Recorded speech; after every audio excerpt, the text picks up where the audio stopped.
The only war Australia ever lost was to giant birds. 1932, Western Australia. Post-World War I veterans settle new farmland, planting wheat for their future.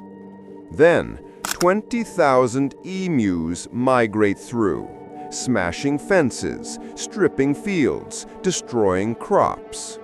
Farmers beg the government for help, so the military steps in.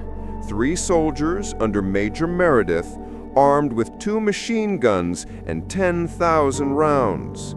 Their mission? Stop the emus. November 2nd, 1932. The soldiers arrive. They find a flock of 50, set up their guns, and open fire.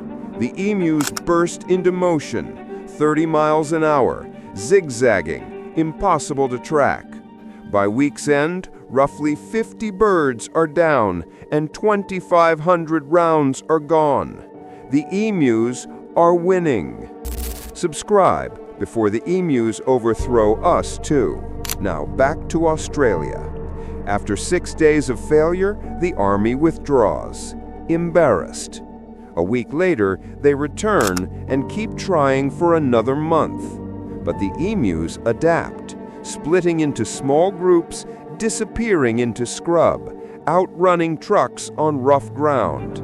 After nearly 10,000 bullets, the army claims 986 kills, but tens of thousands remain.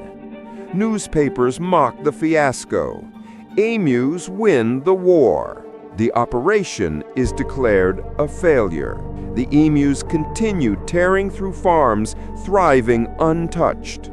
The government abandons the military and turns to bounties instead.